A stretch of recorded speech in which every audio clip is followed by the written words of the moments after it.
Good evening, everyone. Welcome to the channel. Before I begin, here are my disclaimers. Today I am going to give you an update about the Hong Kong and China Gas Company Limited annual report. The Hong Kong and China Gas Company Limited offers a diverse range of businesses and services. At its core, the company provides gas distribution and marketing services to households and industries in Hong Kong and mainland China. In addition to this, it also offers water supply and energy services, including piped city gas projects and renewable energy solutions. The company's services extend beyond energy provision, with a focus on urban development and sustainability. It is involved in the design and installation of piping systems for various properties, as well as kitchen design solutions and appliances. The company also provides automatic meter reading systems and network connectivity services. Furthermore, the Hong Kong and China Gas Company Limited offers engineering, procurement, and construction services, including consultancy and contractor services for public and private projects. It is also involved in water supply and wastewater treatment activities, green energy businesses, and property development and investment activities. In addition to these core services, the company manufactures gas meters and metering systems, as well as polyethylene piping and fittings. Its software development arm provides solution implementation and systems integration services. Overall, the Hong Kong and China Gas Company Limited is a multifaceted business with a wide range of offerings that cater to various aspects of urban living and development.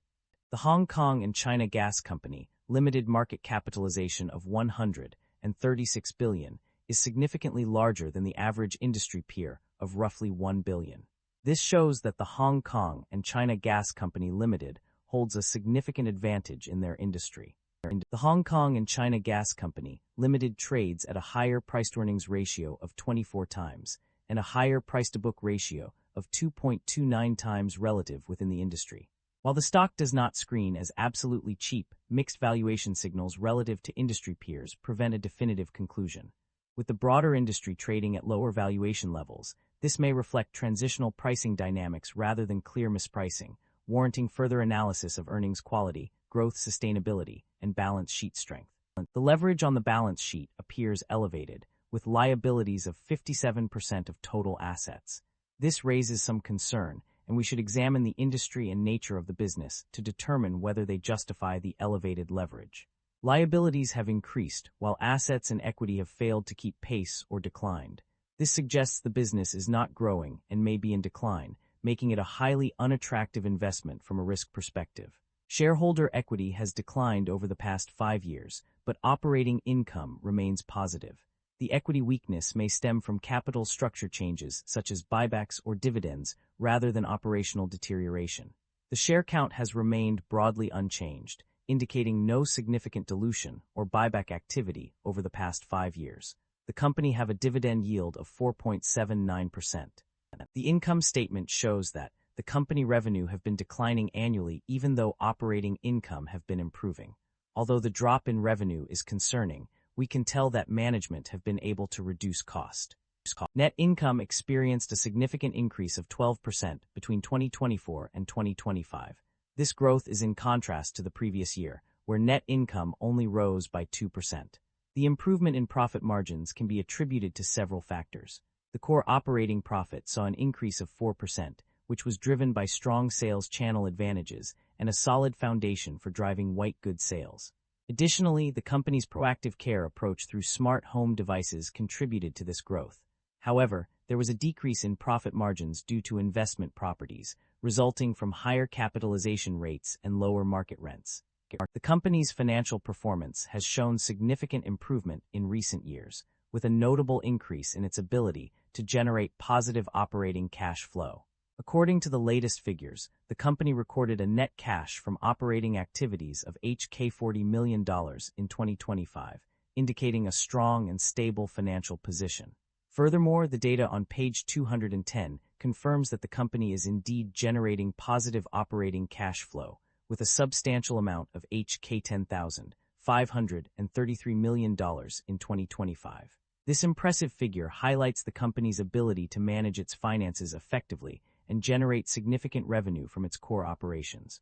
Overall, these results demonstrate the company's financial health and stability, providing a solid foundation for future growth and success.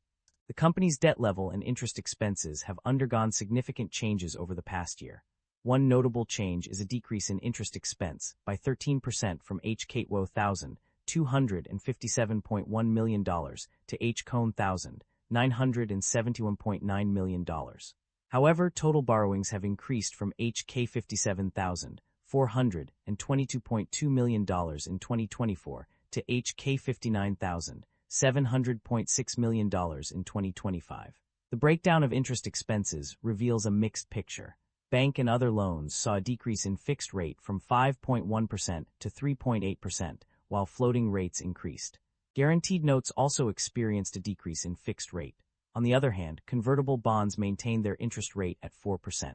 Despite the increase in total borrowings, net current borrowings have risen significantly from $7,101 million to $10,210 million.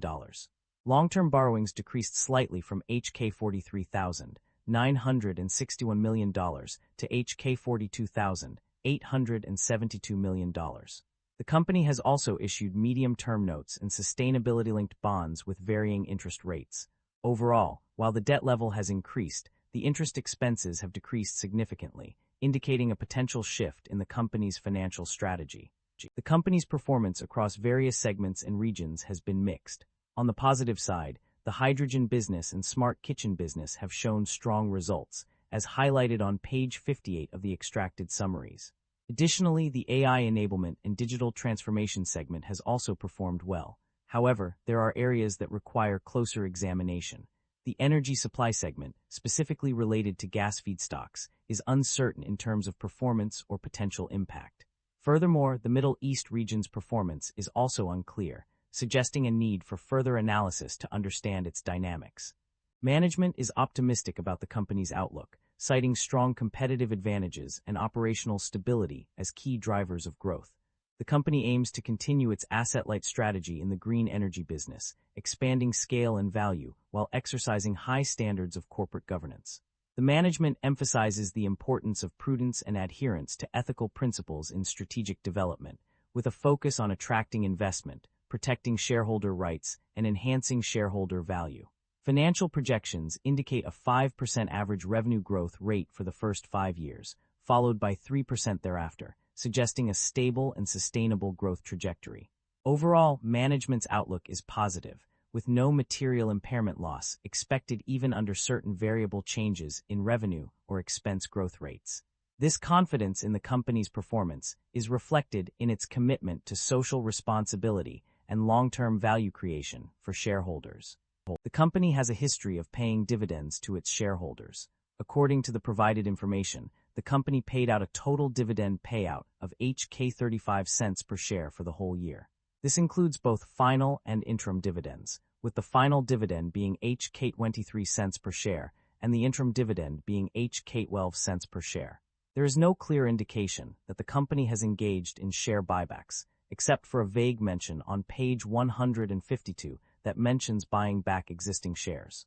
However, this statement lacks specificity and does not provide any further details about the nature or extent of such activity. That concludes the financial summary for the Hong Kong and China Gas Company Limited. Feel free to comment below, and I will be happy to answer them when possible.